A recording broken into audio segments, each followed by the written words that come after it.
सभी हाथ जोड़ लीजिए, मंगलाचरण करेंगे। नमो अर्हंताणं, नमो सिद्धाणं, नमो आयरीयाणं, नमो अध्यायाणं, नमो लोये सव्यसाहुणम्। अर्हंत सिद्ध साहु, हृदयं जीर्णधम्म वयन पडिमाहु, जीर्ण निलयाय इदराय, नवदेवादिन्तु मे बोहि। मंगलम भगवान वीरो, मंगलम गौतमो गणी, मंगलम कुंद कुंदाद्यो, जैन धर्मोस्तु मंगलम। सर्वमंगल मांगल्यम, सर्वकल्याणकारकम, प्रधानम सर्वधर्माणां, जैनम जयतु शासनम, जैनम जयतु शासनम। आज का पाठ है दिनचर्या। ये कविता के आधार से हम पढ़ेंगे और जो दिनचर्या पाठ बालबोध पाठमाला भाग 1 में है वो उसका भी भाव इसके अंदर पूरा आ जाएगा। और भी कुछ विशेष बातें इसमें आपको पढ़ने को मिलेंगी दिनचर्या के संबंध में, तो उसको अभी यहाँ पढ़ेंगे। और इसके बाद एक कहानी, और कहानी का नाम है दान विवेकी राजा मेघरथ। राजा मेघरथ की कहानी है दान विवेकी। दान के संबंध में विवेक होना चाहिए, क्या देना है, किसको देना है, कैसे देना है, मतलब दान संबंधी दे क्या है, दे क्या रहे हैं, वो वस्तु कौन सी है, इस संबंध में उनको पूर्ण रूप से विवेक था, समझ थी। इसलिए मैंने इस कहानी का नाम रखा दान विवेकी राजा मेघरथ। ठीक है, ये शांतिनाथ भगवान के पूर्व के तीसरे भाव की कहानी है जब वो राजा मेघरथ थे। ठीक है, तो वो कहानी मैं अभी सुनाऊंगा आपको। और अभी सबसे पहले हम दिनचर्या पर चर्चा करेंगे, हमारी दिनचर्या कैसी हो और दिनचर्या व्यवस्थित पालने से हमें फायदे क्या होंगे, ये आध्यात्मिक फायदे क्या होंगे, शारीरिक फायदे क्या होंगे, वो सारी चीजें इस कविता के अंदर आई हैं। मैं यहाँ से कविता आपको शेयर करता हूँ और एक सूचना आपको पहले दे दी है, लेकिन स्पष्ट रूप से मैं अभी सूचना दे रहा हूँ कि जिनके पास गीत कुसुम किताब नहीं है और उन्हें चाहिए है, तो वो मतलब मेरे नंबर पर अपना नाम और अपना पता, अपना नाम मतलब एड्रेस में जिसका नाम चलता हो वो, और एड्रेस पिन कोड के साथ, पिन कोड भी डालना जरूरी है। तो वो आप अपने पेरेंट्स से पूछना कि पिन कोड क्या होता है, वो बताएंगे, तो वो लिख के आप मुझे भेज देंगे और फिर मैं आपको यहाँ से किताब भेज दूंगा पाठशाला की तरफ से। आपको उसका कोई शुल्क नहीं लगेगा, है ना। यहाँ अकलंग निकलंग पाठशाला की ओर से वो किताब हम आपको उपलब्ध कराएंगे। ठीक है, तो आप आज क्लास के बाद अपने अपने नाम, पता और पिन कोड और नीचे लिखना कि मुझे गीत कुसुम किताब चाहिए, है ना, जिससे मुझे पता चले कि ये काय के लिए भेजा है तुमने एड्रेस। नहीं तो कुछ लोग और काम से भी भेज रहे हैं कि मेरा नाम जोड़ लो कि नंबर जोड़ लो, तो मुझे दिखना चाहिए कि वहां आपने लिखा है कि मुझे किताब चाहिए। ठीक है, तो इस तरह आप भेजेंगे तो मैं आपको अवेलेबल कराऊंगा। किस तरह अवेलेबल होगी वो मैं आपको सूचना दे दूंगा। जैसे बेगमगंज के बहुत सारे बच्चे हैं तो वहां बेगमगंज में एक जगह भेज देंगे, तो बाकी उनके नाम भेज देंगे तो एड्रेस सहित, तो वहां पर वो ले लेंगे। ऐसे गुहारा है या और भी बड़ा गांव है, कहीं और भी जगह के ज्यादा बच्चे हैं, तो एक जगह भेज दी तो वो आपस में ले लेंगे। ऐसा कुछ करना पड़ेगा। ठीक है, थोड़ा मैनेज तो सबको करना पड़ेगा। और इंदौर वाले हैं तो वो मेरे पास से ले सकते हैं, मैं अपना पता भी यहाँ का भेज दूंगा, तो आप ले सकेंगे जब लॉकडाउन खुल जाएगा। ठीक है, चलिए, दिनचर्या निकाल लें। दिनचर्या किसके पास किताब है, वो किताब में निकाल लें। नहीं है, मैं पीडीएफ शेयर करता हूँ। इस क्लास में तो साध्या के पास है, श्रुतांश के पास तो है ही, और शायद सुखदा या ओजस्वी के पास है किताब, और सुखदा के पास भी होगी शायद। नहीं है? अच्छा, ओजस्वी के पास से भिजवा भिजवा सकते हैं। सेजल, दूर रहते हो क्या तुम लोग हैं? ओजस्वी के आसपास रहते होते तो भिजवा देते हो। चलो अपन देखते हैं। क्यों ओजस्वी पास में नहीं रहती तुम्हारे? ये सुखदा दूर है। हाँ, तुम्हारे पास किताबें नहीं बची है? अच्छा अच्छा, ठीक है, ठीक, देख लेना। ओके, चलिए, तो मैं स्क्रीन शेयर करता हूँ।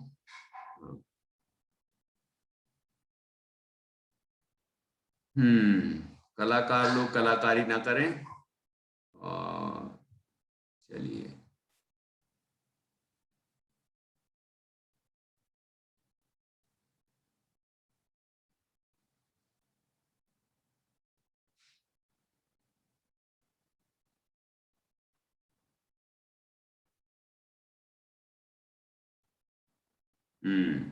ये दिनचर्या, ठीक है, पढ़ेंगे। पेज नंबर 60 है ना, जिसके पास किताब है 60, और पीडीएफ है तो 60 नंबर पेज है। दिनचर्या देखिए, सूर्योदय के पहले उठना, उठकर नमोकार तुम जपना, मंजन शौच आदि फिर करना, मल मल कर तन का मल हरना। तन का मतलब शरीर, ठीक है। स्वच्छ वस्त्र धारण फिर करना, जिन दर्शन कर अघमल हरना। अघमल पाप रूप, अघ मतलब होता है पाप, पाप रूपी मल को दूर करना है, ठीक है। जिन दर्शन कर अघमल हरना, स्वल्पाहार स्वास्थ्य कर करना, विनय सहित ज्ञानार्जन करना, योग्य समय पर भोजन करना, दिन में पठन मनन नित्य करना, पढ़ लिख कर नित उन्नति करना, शाम का भोजन समय पे करना, रात्रि भोजन कभी न करना, मनोयोग से अध्ययन करना, शयन पूर्व शुद्धात्म ध्याना, शांत चित्त हो फिर सो जाना, आत्मन सदा ध्यान में रखना, दिनचर्या का पालन करना, रोग रहित तन दृढ़ मन होगा, धन संपन्न सुखी तू होगा, रोग रहित तन दृढ़ मन होगा, धन संपन्न सुखी तू होगा। देखो क्या बताया, सबसे पहले सुबह सुबह क्या क्या करते हैं और क्यों करते हैं वो सब लिखा है कि सूर्योदय के पहले उठना है, ठीक है। अपने भारतीय संस्कृति भी है, आयुर्वेद और स्वास्थ्य की दृष्टि से सूर्योदय के पहले उठने का विधान है, और वो अच्छा माना जाता है, स्वास्थ्यकर माना जाता है, ठीक है। सूर्य उदय के पहले उठना, और उठते ही क्या करना, उठकर नमोकार तुम जपना है। 9 बार नमोकार मंत्र का जाप करना है, कोई 108 बार भी कर सकता है, तो नमोकार मंत्र का जाप करना है, पंच परमेष्टि का ध्यान करना है, और पंच परमेष्टि के समान अपने आत्मा का ध्यान करना है। तो ऐसा करने से अपना मन शुद्ध होता है। देखो, अभी तन भी शुद्ध करेंगे और मन भी शुद्ध करेंगे, अकेला तन शुद्ध नहीं करना है, मन भी शुद्ध होना चाहिए, तो तन कैसे कैसे शुद्ध होगा और मन कैसे कैसे शुद्ध होता है, वो दोनों बातें समझना। ये नमोकार मंत्र पढ़ा, मन शुद्ध होगा, स्थिर हो जाता है, शांत हो जाता है मन, ठीक है। और आत्मा का ध्यान करें, नमोकार मंत्र के माध्यम से परमात्मा का ध्यान करें, इससे मन शुद्ध होता है। ध्यान से कहते ध्यान ही स्नान है ना। आत्मा का स्नान क्या है? ध्यान। तो वो सबसे पहले वही करना, और उसके बाद मंजन, शौच आदि फिर करना, मंजन करना, शौच क्रिया करना, ठीक है। फिर मल मल कर तन का मल हरना, कि अच्छे घिस घिस के शरीर को भी साफ करना है। ऐसा नहीं कि दुनिया भर की साबुन लगा लगा के साफ करना है ना। शरीर साफ करने के लिए मलना जरूरी है, मैल निकलना जरूरी है। लोग बस साबुन घोरते रहते हैं, शैम्पू लगाते रहते हैं और धोते हैं नहीं ढंग से, तो वो छपा रह जाता है, साबुन छपी रह जाती है और बीमारियां और होती हैं। तो इसलिए अच्छे शरीर को साफ सुथरा रखना है, और स्वच्छ वस्त्र धारण फिर करना, और उसके बाद साफ सुथरे धुले हुए वस्त्र धारण करना चाहिए। फिर क्या करना? जिन दर्शन कर अघमल हरना। तो अभी तो ये शरीर की शुद्धि हो गई, अब मन की शुद्धि और देखिए। ये जैन भगवान के दर्शन करते हैं तो पाप रूपी मल दूर हो जाते हैं। अघ का अर्थ है पाप, तो पाप रूपी मल मैल दूर हो जाता है। इसलिए प्रतिदिन दर्शन करने चाहिए। और अब जैसे अभी आपको दर्शन करने में असुविधा हो रही हो, कोई कोई को हो रही होगी, शहर में रहते हैं कोई, तो दसों दिशाओं में भगवान विराजमान है, जिनमें भी विराजमान है उनका हम स्मरण करें, वंदना करें वहीं से, जहां भी हैं, छत पे हैं, घर में हैं, कमरे में हैं, तो वहीं से भगवान का स्मरण करिए। जहां जहां मंदिर हैं, अकृत्रिम मंदिर हैं, कृत्रिम मंदिर हैं, है ना, उनको याद करिए, और याद करके उनको वहीं से प्रणाम करिए। फिर देखना आपका मन कितना पवित्र हो जाता है। और कहीं मंदिरों के शिखर दिख रहे होंगे, कहीं कोई तीर्थ आपको दिख रहा हो, कोई कोई कुछ ना कुछ तो होगा, है ना। सूर्य के अंदर भी जिन मंदिर होता है, चंद्रमा के अंदर, तारों के अंदर, है ना। उस दिन ओजस्वी ने सुनाई थी ना ज्योतिषी लोक वाली कहानी, कविता। तो ये सब ज्योतिषी देवों के विमान हैं, इनके अंदर अकृत्रिम मंदिर होते हैं, जिन मंदिर। तो जिन मंदिर का हम स्मरण करें और उनको वंदन करें, इस तरह हमें करना चाहिए। जिनवाणी अपने घर में होगी, उसको बढ़िया से विराजमान करिए, उसके वंदन करिए, तो ऐसा उपाय करना होगा। तो यहाँ लिखा, जिन दर्शन कर अघमल हरना, स्वल्पाहार स्वास्थ्य कर करना। अब मंदिर से आए, फिर उसके बाद स्वल्पाहार। कुछ बच्चे उठते ही शुरू हो जाते हैं, उठते ही नहीं शुरू होना है। अच्छे नहाइए धोइए, बढ़िया तैयार होइए, मंदिर जाइए, उसके बाद आके फिर स्वल्पाहार। स्वास्थ्य कर मतलब स्वास्थ्य को बढ़ाने वाला होना चाहिए। कुछ भी खा लिया और अच्छा बढ़िया जम के नाश्ता कर लिया, तो ऐसा नहीं करना है, नहीं तो वो आलस और आता है, ठीक है। फिर भोजन भोजन नहीं हो पाता ढंग से। तो स्वल्पाहार का मतलब है स्वल्प, स्वल्प का मतलब थोड़ा सा आहार, है ना। तो जितना लिखा है ना स्वल्पाहार, तो उतना ही करना है, और वो भी स्वास्थ्य वर्धक होना चाहिए, आपके शरीर को एनर्जी दे, ऊर्जा दे, ऐसा होना चाहिए। और फिर उसके बाद क्या करना है? विनय सहित ज्ञानार्जन करना। ज्ञानार्जन, अच्छा अध्ययन करें, धर्म का अध्ययन करें, शास्त्रों का अध्ययन करें, लौकिक अध्ययन करें, अपनी किताबें जो भी सब्जेक्ट्स की हों उनको अच्छे से पढ़ें, ठीक है, समझ समझ के पढ़ें और याद करें उसको, हैं, रट्टा मत मारें, बल्कि उसको समझें भी, समझ के याद करें, ठीक। और विनय पूर्वक, किताबें जमीन में पड़ी हैं, तो ऐसे पढ़ने से फायदा नहीं होगा। गुरुजी का अपमान करेंगे तो फायदा नहीं होगा, पीठ पीछे उल्टा सीधा बोलेंगे गुरुजी को, तो ऐसा नहीं चलेगा, है ना। तो विनय करिए, अपने गुरुजनों की विनय हो, किताबों की विनय हो, बढ़िया तरीके से अच्छे पढ़िए, तो देखिए फिर आपको ज्ञान कितना अच्छा मिलता है, जल्दी सीख जाएंगे आप। ग्वाले की कहानी सुनाई थी कि नहीं? हैं, ग्वाले की कहानी याद है कि नहीं है? उसने जिनवाणी की, विनय की, तो कितना बुद्धिमान हुआ अगले जन्म में। उस जन्म में भी बहुत शांत परिणामी हो गया और अच्छा असर मिला, अच्छा असर हुआ उसके जीवन में। तो इस तरह से विनय सहित ज्ञानार्जन करना चाहिए। योग्य समय पर भोजन करना, फिर जरी लगभग 11 बजे के लगभग फिर हमें भोजन कर लेना चाहिए, दोपहर का भोजन। फिर दिन में क्या करना, दिन में पठन मननित करना, दिन में भी पढ़ाई लिखाई करें, स्कूल जाते हैं तो स्कूल जाएं, ठीक है, और नहीं तो घर पे ही पढ़ें। पढ़ लिख कर नित्य उन्नति करना, पढ़ें लिखें और निरंतर उन्नति करें। सिर्फ डिग्री धारण करने से कोई लाभ नहीं होगा।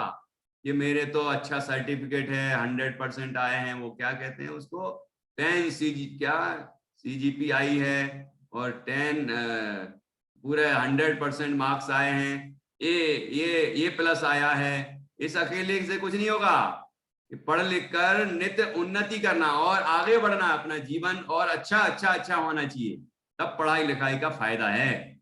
केवल पढ़ने लिखने से फायदा नहीं है, डिग्रियां लेने से फायदा नहीं है, पढ़ाई का उपयोग होना चाहिए अपने जीवन में, है ना। पढ़ के आए वहां स्कूल में कि हमें अपने गुरुजनों की, अपने माता पिता की विनय करना चाहिए, और घर में आके उल्टा सीधा बोलने लग गए, तो क्या पढ़ के आए फिर? और सर्टिफिकेट दिखाते हो कि देखो मेरे पास 100% का सर्टिफिकेट, क्या काम का वो, है ना। इसलिए मोरल साइंस का पेपर है और मोरलिटी खराब है, तो कैसे काम चलेगा? तो इसलिए इन बातों को ध्यान रखना है, पढ़ लिख कर नित्य उन्नति करना, और शाम का भोजन समय पे करना। शाम का भोजन समय से करना है, रात्रि भोजन कभी ना करना।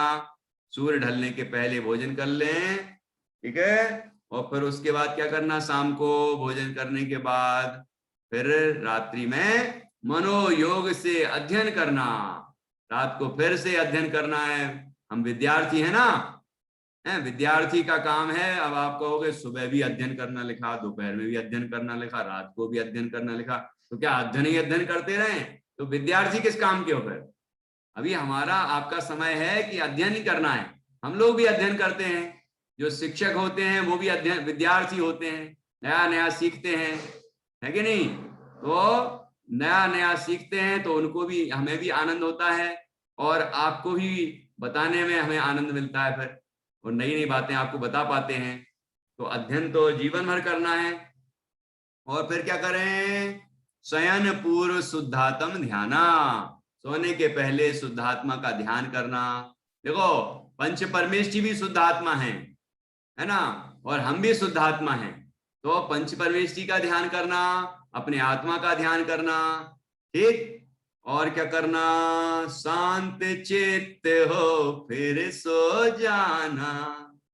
फिर शांत चित्त होकर, तनाव मुक्त होकर शांति पूर्वक सो जाना है, ठीक। मोबाइल देखते देखते सो गए तो क्या होगा, टेंशन, तनाव, फिर नींद भी आधी अधूरी आएगी, फिर सुबह एकदम फ्रेश होके नहीं उठोगे, और बल्कि भारी भारी लगेगा, चिड़चिड़ापन लगेगा। क्यों गुंजन है? तो इसलिए अच्छी शांति पूर्वक सो जाना है, ठीक, ओके। और टीवी मोबाइल देखते देखते सो गए तो अशांति रहेगी मन में, और फिर वो आराम भी अच्छे से नहीं मिलेगा। इसलिए इन बातों का ध्यान रखें। और क्या कह रहे हैं आखिरी में, आत्मन सदा ध्यान में रखना, दिनचर्या का पालन करना। ये सभी को कह रहे हैं, हे आत्मन, अपनी दिनचर्या का व्यवस्थित रूप से पालन करना है। क्या फायदा होगा पंडित जी इससे? ये आखिरी में लिखा है, रोग रहित तन दृढ़ मन होगा, धन संपन्न सुखी तू होगा। क्या होगा?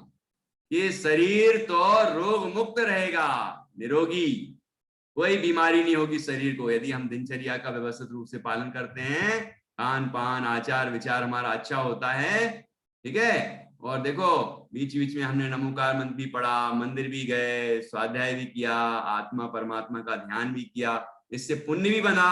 तो ऐसे जीवों को थोड़ी कोई बीमारियां होती हैं, धर्म ध्यान करने वालों को बीमारियां नहीं होती। और शरीर के लिए स्वास्थ्यकर भोजन, दिनचर्या व्यवस्थित, ये सारे कुछ करते हैं तो बीमारियां होती ही नहीं शरीर में, ठीक। और आत्मा भी पवित्र रहता है, मन भी शुद्ध रहता है। इसलिए यहां लिखा कि रोग रहित तन, कि तन तो शरीर तो रोग रहित रहेगा, और मन कैसा होगा? दृढ़, पक्का है, दृढ़ निश्चय वाला, स्थिर मन होगा। कोई भी काम करना है तो स्थिरता से करेगा, कोई भी निर्णय करना है, कोई विचार करना है, कुछ कुछ खोजना है, कुछ समझना है, तो दृढ़ता पूर्वक कर पाएगा वो। और धन संपन्न भी होगा, है ना, व्यवस्थित दिनचर्या होगी तो धन भी आएगा आपके पास। पुण्य भी बन रहा है ना इसमें, दिनचर्या में पुण्य का कार्य भी शामिल है। और व्यवस्थित दिनचर्या होती है जिसकी, है ना, उसमें वो जब पढ़ाई लिखाई अच्छी करेगा तो आगे चल के वो योग्य आजीविका भी कर पाएगा और वो धन संपन्न भी होगा। इस तरह से सब तरह से सुख की प्राप्ति होगी, ठीक है। सुखी तू होगा, रोग रहित तन, दृढ़ मन होगा, धन संपन्न सुखी तू होगा। इस तरह से हमें फायदे होंगे। तो आपने अभी दिनचर्या के बारे में सुना। अब मैं देखता हूं कितने बच्चे मेरे प्रश्नों का जवाब दे पाते हैं। चलिए, कुछ बच्चे नोट कर रहे हैं। मैं समझ रहा हूं सबकी तकलीफ, इसलिए तो मैंने आपके लिए कहा कि मैं अब जल्दी से किताबें भेजने वाला हूं। आप एड्रेस पिन कोड के साथ भेज देना और लिख देना किताबें चाहिए, तो आपकी ये तकलीफ दूर हो जाएगी। पाठशाला क्योंकि अभी लंबी चलेगी, कम से कम समझ लीजिए कि ये 15 जून तक तो चलनी है अभी कंटिन्यू। इसके बाद शाम को शिफ्ट कर देंगे, पूरी पाठशाला को शाम को शिफ्ट कर देंगे और ये साल भर चलेगी, है ना। अब आगे कंटिन्यू चलने वाली है, बंद नहीं होने वाली।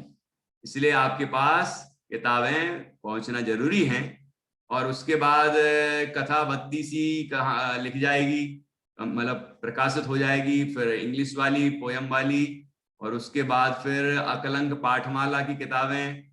तो ये सब भी आपको मतलब तैयार होंगी। तो आप यदि क्लासों में जुड़े रहेंगे तो आपके लिए ये किताबें भी धीरे धीरे पहुंचेंगी, ठीक है, प्राप्त होंगी। तो इस तरह से और नया नया कुछ विशेष विशेष आपको सीखने मिलेगा। जो आपने पढ़ लिया है वो तो पक्का होगा ही, और कुछ आपको नया नया सीखने को भी मिलेगा, ठीक है। चलिए, तो आप बताइए, पहला प्रश्न है कि हमारा शरीर किस तरह हमें साफ सुथरा करना चाहिए, शरीर की सफाई, है ना। दूसरा प्रश्न करूंगा मन की सफाई। पहला, शरीर की सफाई किस किस तरह से करनी चाहिए। चलो, कौन बताएगा? आर्यांश बताएगा। बताओ आर्यांश। मल मल करके अपने तन को शुद्ध करना। हाँ, और बस हेलो, बाकी कुछ नहीं। मंजन करना। और बोल क्यों नहीं पा रहे हो? शौच, शौच, फ्रेश होना बोल पा रहे हो? शर्म आ रही क्या? एरिया में याद नहीं आता। अच्छा, ठीक है। हाँ, इस तरह से साफ, शरीर को साफ करना। और कुछ तो नहीं रहेगा? और इसके बाद मन की सुल्तान क्या कह रहा है भाई? और कुछ रह गया है? मंजन हो गया, शौच हो गई, स्नान हो गया, अब क्या बच गया शरीर की सफाई के लिए? वो अपन को मंदिर जाके अपने मन की शुद्धि करनी चाहिए। ये तो मैंने अभी बोला ना, मन की शुद्धि का प्रश्न अगला है। तन की बात चल रही पहले अभी, है ना। चलो, मन की शुद्धि कैसे करेंगे? बताओ। चलो, सुल्तांश को बोलने का मन हो रहा है ज्यादा। हाँ, बोलो। अभी जो मैंने बताया था, मंदिर जाके भगवान के विनय पूर्वक दर्शन करके अपने मन की शुद्धि करनी चाहिए। अच्छा, और अकेला बस मंदिर जाके ही करना है, और कुछ? और भी तो बताया, दो टाइम का, सुबह और रात का कुछ बताया है कैसे होगी? और सुबह उठ के नमोकार मंत्र का जाप करना और रात में सोते वक्त भी सोते वक्त नमोकार मंत्र का जाप करना। बहुत अच्छा। और अभी मंदिर नहीं जा पा रहे तो क्या करें भाई? कोई मंदिर नहीं जा पा रहा होगा तो उनके लिए आप क्या संदेश देना चाहेंगे? घर में अगर जिसके जिनवाणी रखी हो, जिनवाणी विराजमान हो, तो उसके दर्शन कर सकते हैं।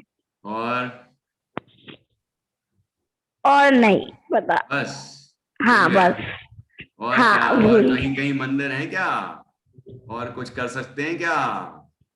10 दिशाओं में 9 देव विराजमान है, कोई ना कोई तो होंगे। हाँ हाँ, चलो ठीक है, बहुत अच्छा जवाब दिया आपने। और पूछते हैं किसी से। स्पीकर चालू रहेगा सानवी का कि नहीं रहेगा भाई? पूछ लेते हैं सानवी से। हाँ बोलो। नहीं आ रही आवाज। किसी और को आ रही क्या? नहीं तो सानवी कहेगी यार पंडित जी को आती नहीं है, बस बाकी तो सबको आती है ना? चलो ठीक है, कोई बात नहीं, मैसेज कर देना। या तुम्हारा ये स्पीकर वगैरह हटा के फिर चेक करना एक आध बार। अनन्या तो बिल्कुल क्या बताएं, खिड़की में से घुस के आ जाती है, ऐसा लगता है कभी कभी। हाँ चलो बोलो। मन की शुद्धि है। हाँ बोलिए। अभी मन की शुद्धि के लिए, अभी मैंने क्या पूछा था? मन की शुद्धि के लिए ही पूछा था अभी। हमें ध्यान करना चाहिए, नमोकार का जाप करना चाहिए सुबह और रात, और जिस दिशा में मंदिर रहता है उस वक्त ध्यान करना चाहिए, जिनवाणी को पढ़ना चाहिए। क्या बात, बहुत अच्छा। कौन कौन सी दिशाओं में मंदिर हैं? सारी दिशाओं में मंदिर हाँ। है। और चंद्रमा में भी भगवान रहते हैं और सूरज में भी। अच्छा, चंद्रमा में सूरज में ये देवताओं के विमान हैं, तो देवताओं के विमान भी एक एक जिन मंदिर होते हैं, है ना? उसमें जिन में विराजमान होते हैं, जिन प्रतिमाएं होती हैं, तो हमें उनका स्मरण करके उनका वंदन करना चाहिए। जितने तारे दिखते हैं आपको, ये सब विमान है देवों की, ज्योतिष। देवों के विमान है और वहाँ मंदिर रहता है। हाँ, जिन प्रतिमा रहती है, जिन बिंब रहते हैं। हाँ, जिन बिंब और जिन प्रतिमा एक ही बात है। जय जिनेन्द्र। बहुत अच्छा, ठीक है। तो ये हम स्वाध्याय करेंगे, जिनवाणी पढ़ेंगे, पाठशाला में अटेंड करेंगे तो पता चलेगा, है ना? हाँ, ये लिखा पंडित जी नमोकार मंत्र का जाप करना चाहिए, सानवी ने लिखा, बिल्कुल सही। ओके, हाँ, ऐसे कभी आवाज नहीं आया तो चैटिंग कर दो, तो हम पढ़ लेंगे, सबको सुना देंगे। समर्थ भी आ गया बहुत लेट आज। चलो ठीक है, आए तो सही। ओके ओके, कोई बात नहीं, ठीक है। चलिए, तो याद हुई दिनचर्या। अब अगला प्रश्न, भोजन के संबंध में क्या क्या बताया है? भोजन के संबंध में क्या क्या बताया गया है? उतने ही जवाब देना है जो पूछा है। हाँ बोलो सिया।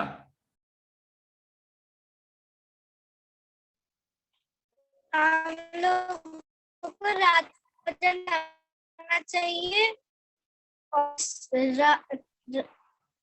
शाम को सूर्योदय से पहले खा लेना चाहिए। सूर्य अस्त के शाम और नहीं होता, अस्त होता है। हाँ पहले खाना, और सुबह 12 बजे के पहले खा लेना चाहिए। अच्छा, ऐसा कोई नियम है कि 12 के पहले ही खा लेना चाहिए? लेकिन कोशिश करें कि लगभग खा लें, ठीक है जी।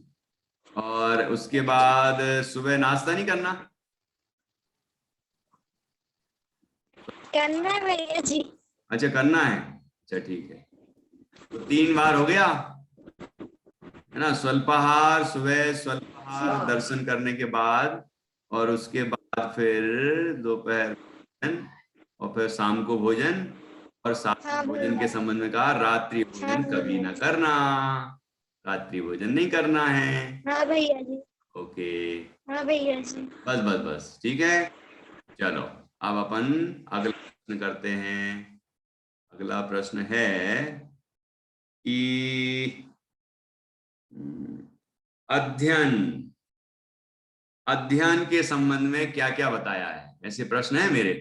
पहले तो बताया मन शरीर की शुद्धि के लिए क्या क्या करना चाहिए, फिर दूसरा प्रश्न किया मन की शुद्धि के लिए क्या क्या करना चाहिए, फिर उसके बाद तीसरा प्रश्न हुआ कि भोजन के संबंध में क्या क्या बताया है, पूरी दिनचर्या में क्या क्या करना चाहिए क्या नहीं करना चाहिए। फिर चौथा प्रश्न आया कि पढ़ाई लिखाई के संबंध में क्या बताया है इसमें दिनचर्या में। कौन बताएगा? दीक्षिता बता रही हो? बताओ। हमें सुबह अध्ययन करना चाहिए और दिन में भी करना चाहिए और रात में सोने से पहले भी करना चाहिए अध्ययन। अच्छा, सुबह कब का बताया है अध्ययन करने के लिए? सुबह नहाने के बाद। बस नहाने के बाद शुरू? अरे मंदिर भी तो जाओ। मंदिर जाने के बाद। अरे तो स्वल्पाहार तो कर लो। नहीं ये अपनी जो सामान्य दिनचर्या जो बताई है, आदर्श दिनचर्या है ये। कभी आपके स्कूल वगैरह होते हैं और थोड़ा बहुत परिवर्तन होता है, तो प्राथमिकता हमें कुछ चीजों को देना चाहिए कि ये तो सब चीजें कर रही हैं कि सुबह हमने नहाया धोया तैयार हुए, साफ सुथरे वस्त्र पहने, और आपकी कॉलोनी में कहीं ना कहीं मंदिर होते ही है, गांव में होता है, तो मंदिर हुआ है ना। उसके बाद आप स्कूल जाइए। अब स्कूल के पहले नाश्ता भी कर सकते हो तो करिए, है ना, नाश्ता करके जाइए, फिर अध्ययन करिए वहां। उसके बाद दोपहर का भोजन लंच टाइम होता है तो वहां भोजन कर लिया, ठीक है। और ऐसे कुछ थोड़ा बहुत सेट करना पड़ेगा दिनचर्या को। और उसके बाद आए फिर अपन ने फिर अध्ययन किया। होमवर्क करते हैं कि नहीं? ठीक है, होमवर्क किया। अब कुछ बच्चे ऐसा करते हैं, स्कूल में ही पढ़ के आते हैं, फिर ट्यूशन में ही पढ़ते रहते हैं, और बस पढ़ते ही रहते हैं दूसरे से, खुद तो कभी अध्ययन करते नहीं। होमवर्क तो आपको खुद करना चाहिए। जो स्कूल में पढ़ के आए उसका उसको जैसे प्रश्नोत्तर लिखने हैं तो वो लिखें, याद करने को बोला है तो याद करें, सवाल हल करने, सम्स वगैरह सॉल्व तो वो सॉल्व करें खुद। आप स्वयं होमवर्क करेंगे तो आपके दिमाग होगा और शिक्षा प्राप्त होगी। आपने स्कूल में भी दूसरे ही से पढ़ा, घर पे आए तो फिर कहीं ना कहीं ट्यूशन चले गए, फिर वहां भी दूसरे ही से पढ़ा, तो वो टीचर ने वहां कुछ और पढ़ाया, यहाँ कुछ और पढ़ाया, कई बार कंफ्यूज हो जाते हैं, तो बेचारे फ्यूज हो जाते हैं, मतलब कुछ समझ में नहीं आता कि क्या करें। ऐसा भी होता है। इसलिए ध्यान रखें, स्कूल जाते हैं वहां अच्छे अच्छे टीचर्स होते हैं, आप विनय पूर्वक उनसे पढ़िए और उसके बाद घर पे अपना होमवर्क करिए। मतलब ये कि लिखना है, पढ़ना है, याद करना है, उसको नया नया पढ़ना है, सीखना है, ये होमवर्क करें खुद, ठीक है। उसके बाद फिर तभी तो आपको पाठशाला वगैरह के लिए टाइम मिल पाएगा, धर्म के अध्ययन के लिए समय मिलेगा। नहीं तो जब तक दूसरे से पढ़ते ही रहेंगे तो फिर आप दूसरे काम कर ही नहीं पाएंगे, घर का काम भी नहीं कर पाएंगे। फिर आप कहेंगे मुझे तो ट्यूशन जाना है, मुझे पहले स्कूल गए फिर ट्यूशन जाना है, फिर अब वो लिखना भी है, फिर ये करना है वो करना है, तो फिर आप अपने घर के काम कैसे सीखोगे? घर के काम भी सीखना है, अपने मम्मी पापा की मदद भी करनी है, अपनी जिम्मेदारियां भी होती हैं, और ये भी शिक्षा है।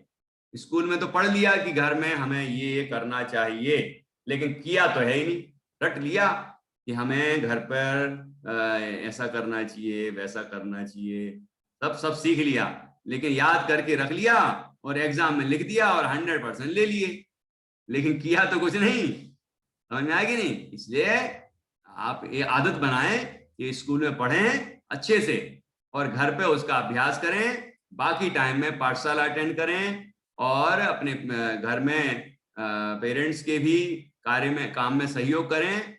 इससे आपका विकास होगा, आप घर के काम सीखेंगे, क्योंकि जीवन में घर के काम करना भी आपको आना चाहिए। पढ़ाई अकेली काम नहीं आएगी, घर के काम भी आना चाहिए, जीवन जीना आना चाहिए, कैसे व्यवहार निभाते हैं, कैसे रिश्ते नाते निभाते हैं, वो सब चीजें भी आपको आना चाहिए। समझ में आया कि नहीं आया? नहीं तो किताब खोल के बैठोगे क्या कि अब हमें रिश्तेदारों से किस तरह व्यवहार करना चाहिए, कि क्या करना चाहिए। ये तो आपके मम्मी पापा सिखाएंगे, रिश्तेदार ही सिखाएंगे कि किसके साथ क्या व्यवहार करना है। जब समझ में आया कि नहीं आया? तो इस तरह से आपको अपने जीवन को व्यवस्थित रूप से तैयार करना है। ठीक, चलिए, और क्या है? इस तरह दिनचर्या पूरी हो गई। दिनचर्या पालन करने से क्या क्या लाभ होते हैं, कौन बताएगा? हाँ, दिनचर्या पालन करने से क्या क्या लाभ होते हैं? हाँ, नबिका बताएगी क्या? बताओ। सर, अगर हम लोग दिनचर्या का पालन करेंगे तो हमारा मन दृढ़ बनेगा और हमको डिसिप्लिन आएगा, अनुशासन आएगा, और फिर और उसी हिसाब से हम स्वस्थ रहेंगे। शरीर स्वस्थ रहेगा, मन दृढ़ रहेगा, और आजीविका भी योग कर पाएगा, तो आगे चल के धन संपन्न भी बनेगा। ठीक है, क्योंकि पढ़ेगा लिखेगा योग्य बनेगा तो वो धन संचय भी कर पाएगा। पढ़ेगा लिखेगा भी है और दिनचर्या में हमारा पुण्य के कार्य भी शामिल हैं, तो उसका भाग्य भी अच्छा रहेगा है, और तो वो निश्चित रूप से धन संपन्न भी बनेगा। क्योंकि जो बच्चे या जो लोग दिनचर्या में ये धर्म कार्य को शामिल नहीं करते, वो मेहनत तो खूब करते हैं, उपलब्धि कुछ नहीं होती, ज्यादा नहीं होती उपलब्धि। तो आपको अपनी दिनचर्या में जैसे सुबह सुबह नमोकार मंत्र का जाप करना है, फिर बाद में आपको मंदिर जाने की बात लिखी है, उसके बाद फिर रात को भी आपको ये लिखा है कि किस तरह से आत्मा परमात्मा का ध्यान करना है ना, और इसके अलावा स्वाध्याय करना है, पाठशाला वगैरह अटेंड करना है, तो इस तरह से हमें स्वाध्याय करना है। तो ये सब हम जब धर्म कार्य भी करेंगे तो हमारा पुण्य बढ़ेगा। पुण्य के उदय को भाग्य कहते हैं। भाग्य किसे कहते हैं? भाग्य हम खुद बनाते हैं अपना भाग्य। तो हमारे पास पुण्य होगा तो पुण्य का उदय आएगा, पुण्य का उदय आएगा उसको भाग्य कहते हैं। पुण्य के उदय को ही भाग्य कहते हैं। तो भाग्य तब बनेगा जब पुण्य होगा। पुण्य करेंगे नहीं तो पुण्य बंधेगा कैसे? समझ में आया कि नहीं आया? तो जिनके पास पुण्य होता है उनको धन की कोई कमी नहीं होती, वो धन संपन्न बनते हैं। तो इसलिए सारी बातें यहाँ लिखी हैं। रोग रहित तन दृढ़ मन होगा, धन संपन्न सुखी तू होगा, और सुख मिलेगा, संतोष मिलेगा। कई लोगों के पास धन खूब है लेकिन संतुष्ट नहीं है, सुखी नहीं है वो। ठीक है, क्योंकि उनका मन शुद्ध नहीं है, ये पुण्य भाव नहीं है। तो इस तरह से जैसे किसान होता है ना, आपने सुना हुआ किसान के बारे में, किसान की जो फसल आती है तो वो पहले नंबर अच्छे अच्छे बीज छांट के, कि जो अगली फसल में बोने के काम आएंगे, है ना, उनको छांट के रख लेता है कि ये अब हम नई फसल जब बोएंगे तो उसमें इन बीजों का उपयोग करेंगे, तो वो रख लेता है। उसके बाद जो इतने सारा अनाज बचता है उसको उसमें से स्वयं भी लेता है और उसको बेच भी देता है या दूसरों को भी दे देता है। तो इस तरह से वो कार्य करता है। जैसे उसने स्वयं बीज बचा के बीज राख फल भोगवे, जो किसान जगमाही, ऐसा लिखा है। तो ऐसे हमें भी करना है कि हमें अपनी पढ़ाई लिखाई भी करें, अपनी दिनचर्या का पालन करें, उस दिनचर्या में धर्म को भी शामिल रखना है। ठीक है, ये सारी चीजें जो बताई हैं उन सब चीजों का ध्यान रखना है, और हमारे अंदर मन में दया की भावना हो, करुणा की भावना हो, दान की भावना हो, परोपकार की भावनाएं हो।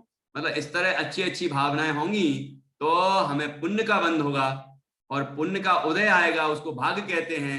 तो आपका सब कुछ बढ़िया होगा, सांसारिक जीवन भी अच्छा होगा और पारमार्थिक जीवन भी अच्छा होगा। ठीक है, आत्म कल्याण होगा।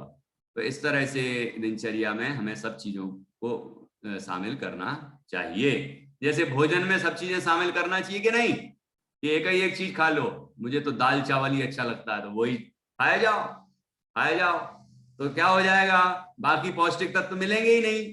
तो सब्जी भी होना, रोटी भी होना, और भी जैसे ताजा अचार होता है, अपन अभी आम आ रहा है ना, तो आम के कच्चे आम है, या फिर नींबू आता है कभी, तो वो संतुलित आहार करते हैं ना अपन, बैलेंस डाइट।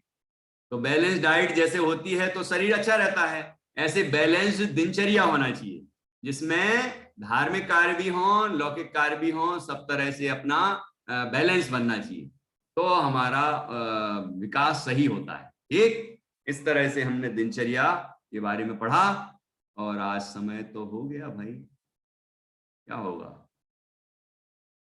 चलो, आप लोगों ने बहुत कुछ पूछ लिया शुरू में, तो आधा घंटा तो वैसे ही चला गया है ना।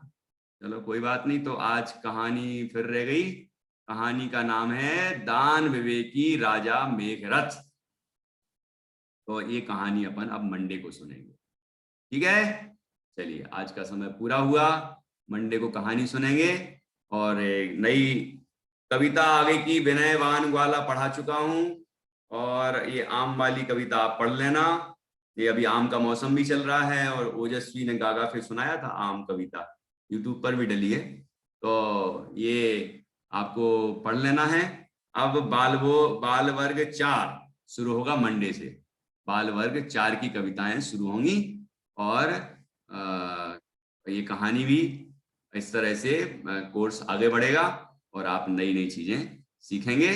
कल और परसों के जो स्पेशल प्रोग्राम्स हैं उनकी आप तैयारी करें, और संडे को जो एक क्लास होती 2:30 वाली, वो तो होगी ड्राइंग्स की, और शाम वाली संडे को जो होती है 4 बजे से 5:30 बजे तक, जो इसमें काइन मास्टर और फिल्मोरा, वो दोनों होंगी। उसके लिए बार बार सूचना देने की जरूरत नहीं है, ठीक है। ओके, इस तरह से अपना आगे की दिनचर्या और आगे की शेड्यूल रहेगा, उनका आप ध्यान रखें और लाभ लें पाठशाला का।